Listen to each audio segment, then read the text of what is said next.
Diálogos para la reflexión. Pues seguimos aquí con esta gran oportunidad de conversar, de dialogar con el maestro Aquiles Córdoba Morán, de una magnífica trayectoria, de una fértil, ubérrima trayectoria para la vida nacional, con su capacidad de liderazgo, de organización, de reflexión y de pluma. Él es calámico también. No cualquiera de los grandes líderes que hemos tenido en nuestro país, porque mentiríamos si dijéramos que no ha habido cuadros importantes. El maestro Aquiles nos recuerda mucho a Vicente Lombardo Toledano, que fue un hombre activo, fue un hombre de pensamiento y fue un hombre también de pluma y de cultura. A lo mejor no es casual que ambos sean poblanos, ¿no? Que tengan el mismo gentilicio, la misma oriundez. Pero el hecho concreto es que hoy tenemos esta oportunidad de conversar sobre temas muy amplios, temas acuciantes en medio de una crisis mundial y que, lógicamente, le está pegando a nuestro país.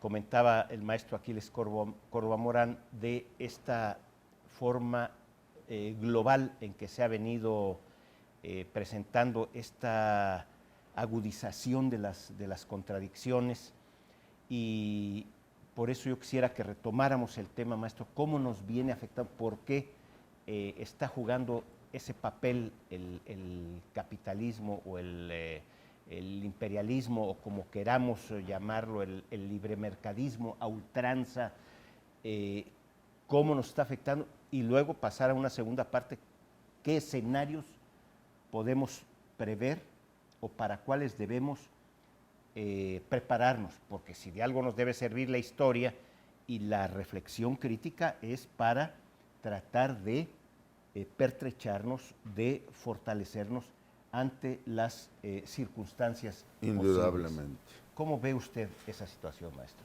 Bien, doctor, retomo el hilo de lo que estaba diciendo y resumo para que sea más comprensible el detallismo de mi primera intervención. ¿Qué es lo que dije yo?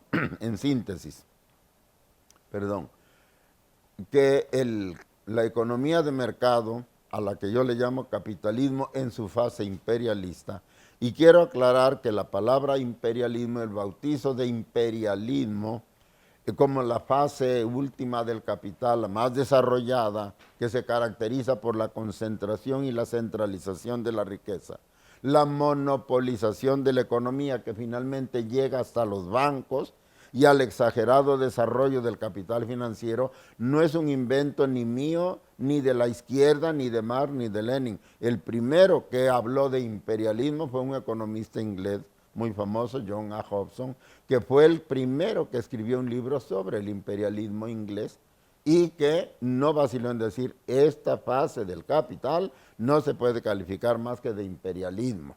Y se caracteriza por dos cosas, dijo Hobson. Primero, porque la economía está completamente monopolizada.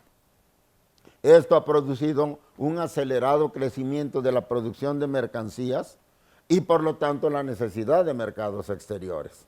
Y ha provocado también una gran concentración del ahorro en pocas manos que ahora exigen mercados para sus inversiones.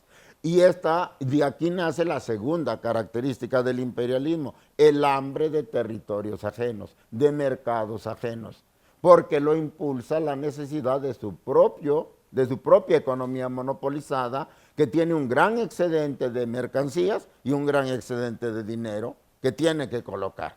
De allí viene la tendencia irrefrenable del capitalismo monopolista a invadir territorios y mercados ajenos, a controlarlos a como se pueda, incluso mediante las armas.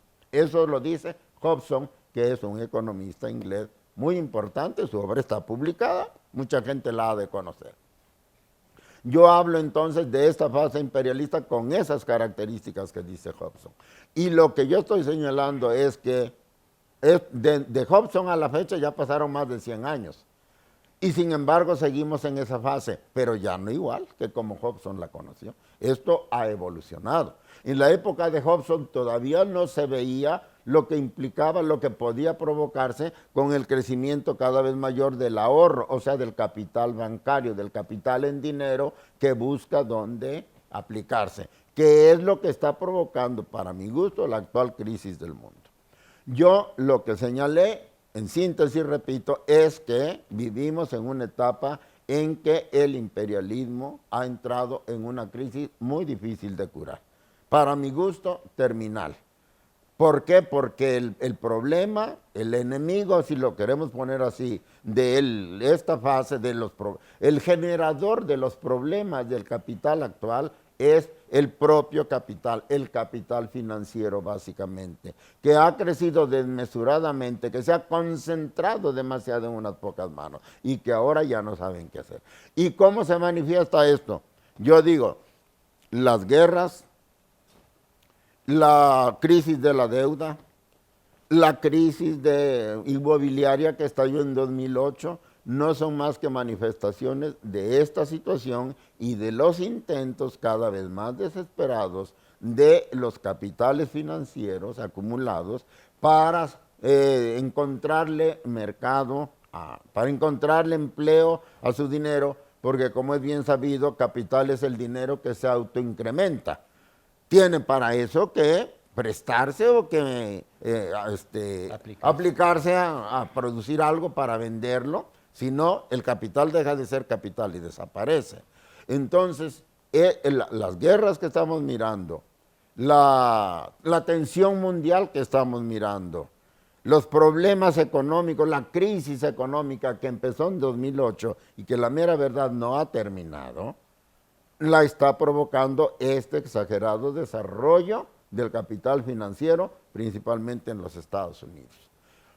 Por eso me detuve a enumerar cuáles son los objetivos que a todas luces está provocando las guerras del Medio Oriente, las guerras del norte de África, que no se pueden estabilizar, porque quienes deberían estabilizarlas son los que las están atizando, por intereses clarísimamente de carácter económico y también de carácter geopolítico.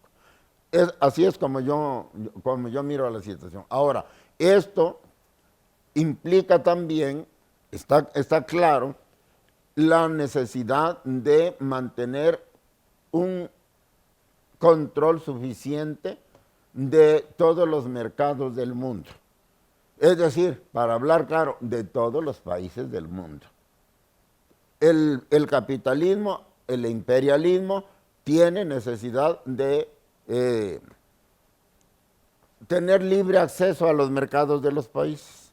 Pero para que pueda tener libre acceso a los mercados de los países, necesita que los gobiernos de los países no se le opongan, que no sean enemigos o cuando menos que no tengan un nacionalismo lo suficientemente acendrado como para ponerle obstáculos a la penetración de los capitales y de las inversiones y de las mercancías de ellos. La globalización no es más que eso.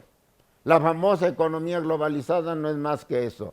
Es la exigencia de las economías poderosas, principalmente la norteamericana, para que todos los países abran plenamente sus fronteras, para que las mercancías y los capitales norteamericanos puedan ir a cualquier parte del mundo donde crean que les va a ir mejor, sin tener absolutamente ningún obstáculo.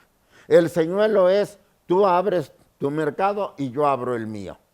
Pero esto es totalmente un engaño, una engañifa, porque Estados Unidos abre el mercado para nosotros, pero nosotros, ¿qué le podemos vender? Lo que le podemos vender lo producen ellos mismos aquí. Y lo que nosotros producimos no tiene mucha demanda en Estados Unidos, o si la tiene, hay otros muchos países que le venden lo mismo y más barato que nosotros. De tal manera que la globalización, aunque parece muy equitativa, muy recíproca, no es así. En realidad es, abran sus fronteras, abatan sus aranceles, eliminen cualquier traba legal para que mis capitales y mis mercancías entren a los países del mundo, que no haya taxativas, que no haya fronteras, que no haya obstáculos para la circulación de capitales y mercancías en el mundo. Si las mercancías no pueden pasar, dijo alguna vez alguien, algún representante de ellos, si las mercancías y los capitales no pueden entrar, entonces entrará el ejército. Y así lo están haciendo. Ahí lo estamos mirando en el Medio Oriente. Bien, pero ahora lo que yo estoy diciendo es que esta necesidad de mantener el control del mundo empezó con la famosa política de los acuerdos de libre comercio. Entonces, está satanizada el proteccionismo, que fue en sus orígenes defendido por Estados Unidos, que fue en sus orígenes defendido por Inglaterra, por todos los países ricos de hoy. Ellos, cuando quisieron desarrollarse y crecer, lo hicieron bajo el proteccionismo. E hicieron del proteccionismo la teoría económica irrefutable y de validez universal en el espacio y en el tiempo. Pero cuando ellos se desarrollaron y tuvieron un excedente de mercancías y de capitales que tenían que lanzar al mundo, entonces renunciaron al proteccionismo y elevaron a verdad universal el libre cambio. Y la última expresión del libre cambio son los famosos tratados de libre comercio, que no son más que una manera de legalizar el control del imperialismo sobre los países del mundo. Los tratados de libre comercio se han quedado ya limitados ante las necesidades, ante los problemas, ante el tamaño ya de los excedentes de los que ellos se tienen que deshacer. Los tratados de libre comercio ya quedaron de alguna manera como camisas de fuerza y ahora los están rompiendo con nuevas formas de asociación. Ahí está el TPP famoso, que acaba de firmar Estados Unidos con 11 o 12 países más del mundo, entre los cuales está México, que no es más que un tratado de libre comercio, pero por decirlo en buen mexicano, a lo bestia. ¿Qué es lo que hace el TPP?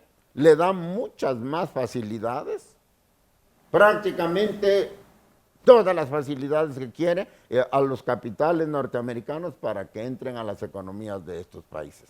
¿A cambio de qué? No lo sé, pero cualquier cosa que nos ofrezcan, nosotros no la podemos aprovechar porque no tenemos con qué hacerlo. Entonces, todos los países del TPP están sufriendo, aunque no lo quieran reconocer, prácticamente una anexión, es decir, casi es una colonización, solo que no es una colonización militar, pero con los mismos efectos de las viejas colonizaciones militares. Aquí se va a hacer lo que yo digo. Se está negociando una especie de TPP con la Unión Europea. Decía yo hace rato que el imperialismo compite a donde quiera que puede. La Unión Europea también es un competidor de Estados Unidos. Y están tratando de firmar un TPP con Europa para lo mismo, para que Estados Unidos se pueda meter a Europa como Juan por su casa. Pero lo cito porque en una de las cláusulas de lo que están negociando con Europa es que las compañías norteamericanas y los capitales norteamericanos que se establezcan en Europa no queden sujetas a las leyes del país respectivo, sino que se creen tribunales especiales que van a conocer de los contenciosos, de los litigios entre las empresas y el gobierno de que se trate y que son los que van a decidir quién tiene la razón. La Iglesia en manos de Lutero. Esto es lo que está pasando. Los Estados Unidos están ideando nuevos mecanismos para mantener abiertos los mercados de capitales y los mercados de mercancías del mundo a su favor, para que ellos puedan salir, para que ellos puedan desfogar el exceso de capitales y el exceso de producción mercantil y su economía pueda reflotar y al mismo tiempo para que ellos conserven la hegemonía militar, económica, política sobre el mundo entero. Allí es donde entramos nosotros.